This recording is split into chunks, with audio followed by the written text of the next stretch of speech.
8월 3일 목요일 새벽 기도회를 시작하겠습니다. 사도신경을 고백하시고 찬송가 511장을 부르신 후에 하나님의 말씀을 함께 나누겠습니다. 오늘 하나님께서 저희에게 주신 말씀은 사도행전 18장 1절부터 8절까지의 말씀입니다. 그 후에 바울이 아덴을 떠나 고린도에 이르러 아굴라라 하는 본도에서 난 유대인 한 사람을 만나니 글라우디오가 모든 유대인을 명하여 로마에서 떠나라 한 고로 그가 그 아내 브리스길라와 함께 이달리아로부터 새로 온지라 바울이 그들에게 가매 생업이 같으므로 함께 살며 일을 하니 그 생업은 천막을 만드는 것이더라. 안식일마다 바울이 회당에서 강론하고 유대인과 헬라인을 권면하니라. 실라와 디모데가 마게도냐로부터 내려오매 바울이 하나님의 말씀에 붙잡혀 유대인들에게 예수는 그리스도라 밝히 증언하니 그들이 대적하여 비방하거늘 바울이 옷을 털면서 이르되 너희 피가 너희 머리로 돌아갈 것이요 나는 깨끗하니라. 이후에는 이방인에게로 가리라 하고 거기서 옮겨 하나님을 경외하는 디도 유스드라 하는 사람의 집에 들어가니 그 집은 회당 옆이라. 또 회당장 그리스보가 온 지방과 더불어 주를 믿으며 수많은 고린도 사람도 듣고 믿어 세례를 받더라. 아멘. 아덴에서 전도 사역을 감당하던 바울은 장소를 이동해서 고린도로 갔습니다. 이제 고린도에서 일어난 일을 우리가 볼 텐데, 이 고린도는 헬라 시대 상업과 문화의 중심지 역할을 했던 아주 핵심 도시였습니다. 그런데 로마군에 의해서 함락이 되고 약 100년간 폐허가 된 상태로 있었는데 로마의 식민지 도시로 다시 재건이 돼서 옛 도시의 영광을 누리게 된 그런 곳이었습니다. 바울은 여기서 1년 6개월 동안 머물면서 복음을 전했는데요. 다른 지역에 비해서 오랜 기간 머물면서 복음을 전했습니다. 어떤 일이 일어났는지 우리 함께 보도록 하겠습니다. 1절, 2절 말씀을 보시면 그 후에 바울이 아덴을 떠나 고린도에 이르러 아굴라라 하는 본도에서 난 유대인 한 사람을 만나니 글라우디오가 모든 유대인을 명하여 로마에서 떠나라 한 고로 그가 그 아내 브리스길라와 함께 이달리아로부터 새로 온지라 바울이 그들에게 가매라고 되어 있습니다. 고린도로 간 바울은 아굴라라고 하는 사람을 만났다는 거죠. 그 아굴라라고 하는 사람은 어떤 사람인가? 글라우디오의 명으로 인해서 로마를 떠났다라고 그렇게 되어 있습니다. 이 말은 AD 48년에 글라우디오 칙령이 내렸는데요. 그 칙령이 뭐냐면 로마에 있는 모든 유대인들을 추방하는 그런 명령이었습니다. 그래서 그 로마에 머물던 유대인, 디아스포라 유대인이었던 아굴라는 그의 아내 브리스길라와 함께 추방당에 나와서 고린도로 왔고 거기서 정착을 했다는 거죠. 그들은 신실한 그리스도인이었는데 바울에 의해서 복음을 들었다는 내용은 없기 때문에 이미 복음을 다른 루트로 듣고 받아들인, 그래서 그리스도인이 되었던 것으로 보입니다. 여기서 보면 바울이 이 아굴라와 브리스길라에게로 갔다라고 되어 있습니다. 바울이 그들에게 가매, 2절 마지막 절에 그렇게 되어 있죠. 여기서 이게 좀 특이한 부분이죠. 바울이 그들의 집을 찾아갔다는 거죠. 왜 바울은 그들을 찾아갔을까? 3절 말씀을 보면 알 수 있습니다. 생업이 같으므로 함께 살며 일을 하니 그 생업은 천막을 만드는 것이더라. 바울이 그들을 찾아가서 함께 살면서 같이 일을 했다는 말인데요. 그 이유는 그들이 바울처럼 천막을 만드는 일로 생계를 유지했기 때문이다라는 겁니다. 아마도 바울은 아굴라를 찾아간 것이 일자리가 있는지를 물기 위해서 찾아간 것으로 보입니다. 그래서 아굴라와 브리스길라가 같이 지내면서 일하자고 아마 제안을 했을 것으로 보입니다. 왜 이렇게 우리가 생각할 수 있냐면요. 바울은 2차 전도 여행을 할 때에 이미 데살로니가 있을 때 스스로 일하면서 생기를 유지했습니다. 데살로니가 2장 9절에 보면 그 내용이 나옵니다.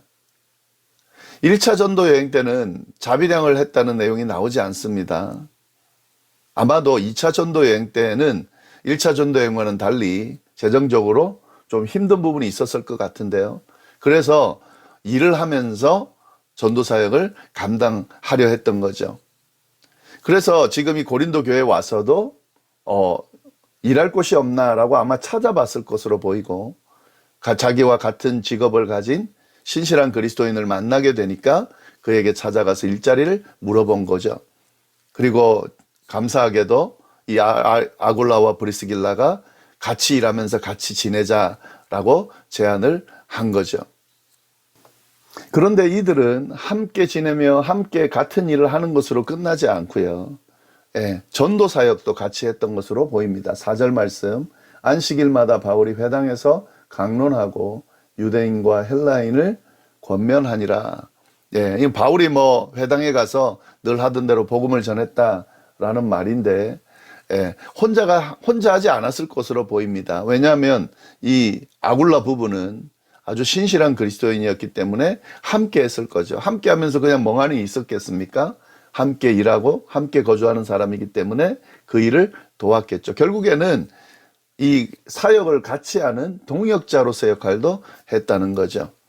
굉장히 독특한 부분입니다. 함께 일하고 함께 거주하면서 함께 동역하는 사람을 바울이 만났다는 거죠. 이 부분은요, 바울에게 있어서 굉장히 큰 위로가 되었을 것으로 보입니다. 이 바로 전에 아덴에서 복음을 전했잖아요. 근데 거기서는 사실 큰 열매를 얻지는 못했습니다. 아마도 바울은 큰 열매를 얻지 못한 것에 대해서 좀 실망했을 수 있을 것 같습니다. 지칠 수도 있을 것 같고요. 근데 그렇게 해서 고린도로 왔는데 고린도에서 아굴라 부부를 만나게 된 거죠. 그의 재정적인 어려움을 해결해 줄 같이 일할 사람도 만나게 되고, 그리고 함께 지낼 수 있는 거처도 마련이 되고, 거기다가 함께 일하고 함께 거주하는 사람이 함께 동역하는 이런 동역자까지 얻게 됐으니까 얼마나 큰 위로가 됐겠습니까? 사실 이거는 우리 이후의 내용을 보면서 우리가 알 수가 있는데요. 이 부부, 아굴라와 브리스길라 부부는요, 바울의 신실한 동역자가 됩니다. 그들은 바울이 고린도를 떠날 때 함께 떠나고요, 에베소에서 사역하면서 같이 바울과 사역을 했습니다. 그리고 바울이 에베소를 떠날 때에는 아예 에베소에서 남아서 에베소 교회를 섬깁니다. 그리고 바울이 3차 전도 여행을 할 때 그 먼 여정을 함께 동행했었고요.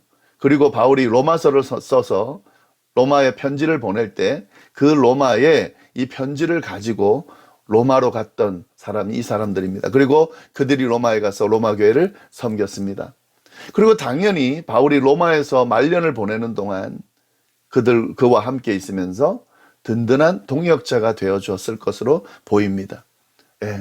지금 이 고린도에서 아굴라와 브리스길라의 이 만남은 그 당시 그 자체만으로도 큰 위로가 되었겠지만 바울의 일평생에 큰 위로가 되는 동역자 부부를 만난 게 되는 거죠. 이 목회자로서요, 이런 멋진 동역자 부부가 있다는 것은 참 큰 축복이죠. 목회자뿐만 아니죠. 우리가 신앙생활 하면서 이런 동역자가 있다는 것은 참으로 행복한 일입니다. 같이 지내면서 그냥 인간적인 교제를 하면서 그렇게 위로가 되는 것도 참 좋지만, 사실 우리 그리스도인들에게서는 이런 동역자가 참 중요합니다. 함께 생활하고 함께 일하고 함께 동역할 수 있는 그런 동역자가 있다는 것, 이건 참 큰 축복입니다. 나에게 이런 동역자가 있는지, 또 나는 이런 동역자가 되어주고 있는지 한번 돌아볼 수 있기를 바라고요. 그리고 그런 동역자를 달라고 기도할 수 있기를 바랍니다.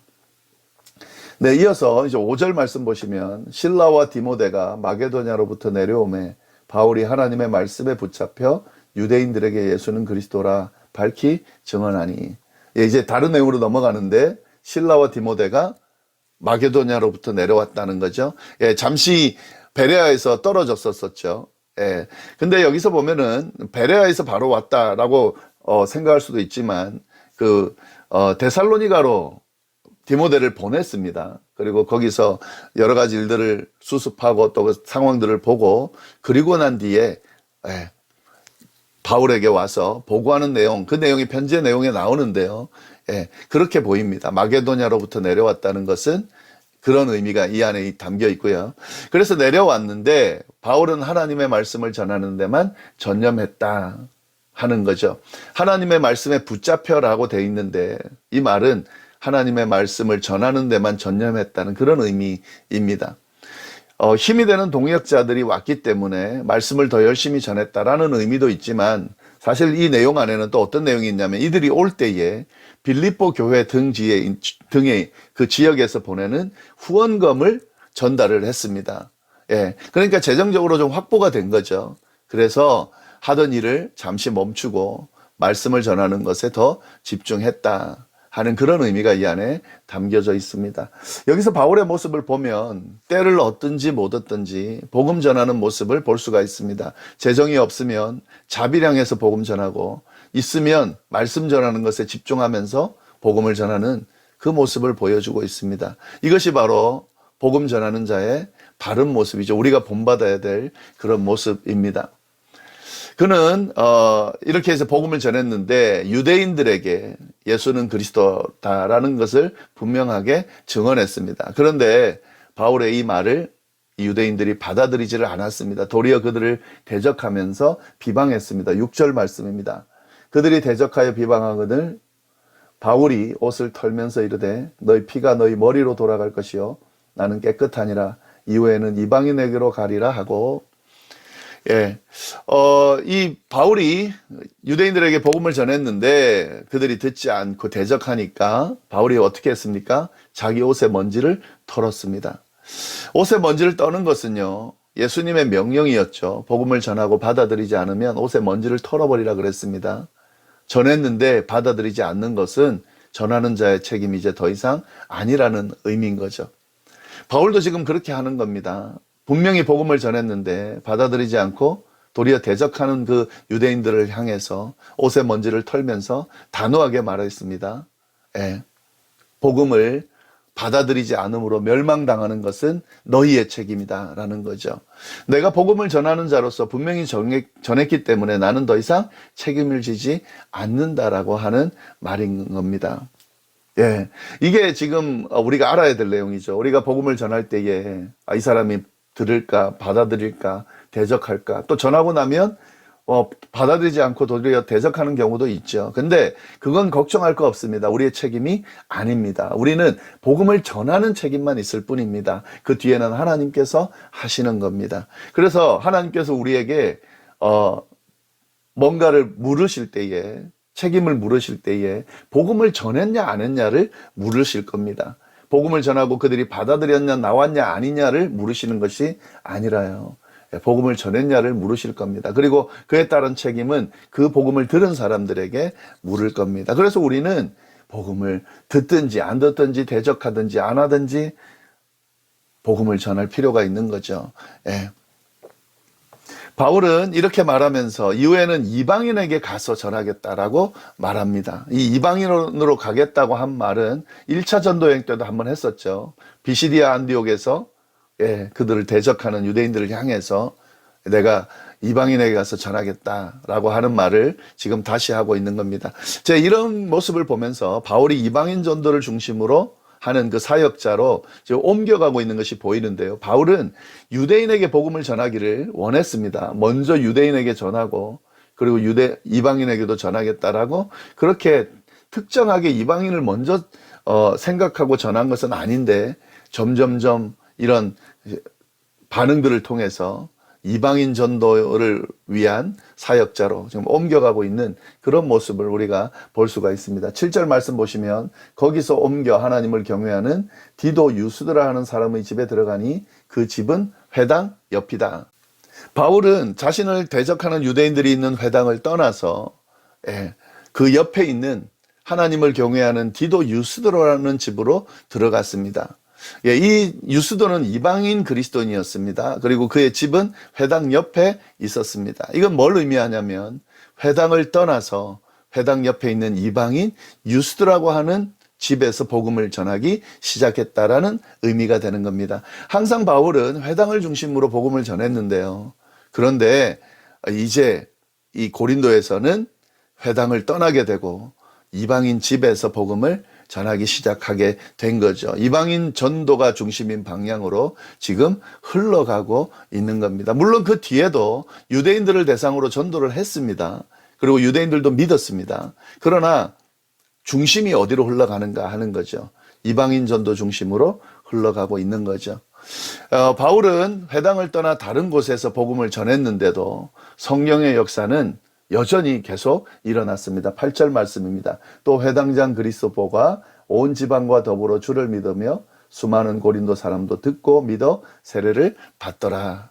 예, 회당장이면 굉장히 직책이 높은 거죠. 회당을 책임지고 있는 사람이죠. 그 그리스도가 온 지방과 더불어 예수님을 믿었다 하는 거죠. 그리고 더불어 고린도에 있는 수많은 그리스도인들도 믿고 세례를 받았다는 거죠. 하나님의 역사는 이런 회당에서 하냐, 또 이방인 집에서 하냐, 이런 거 상관없습니다. 하나님의 역사는 환경에 관계없이 계속 일어나고 계속 되어진다는 사실입니다.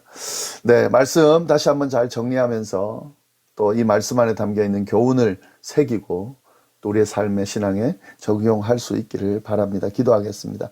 하나님 아버지 참으로 감사합니다. 귀한 말씀 주셔서 감사하고 이 말씀 붙들고 오늘 하루도 어디에서 무엇을 하든지 주님의 은혜를 경험하며 승리하는 삶이 될 수 있도록 인도하여 주옵소서. 함께해 주시리라 믿고 모든 말씀을 예수님의 이름으로 기도드립니다. 아멘.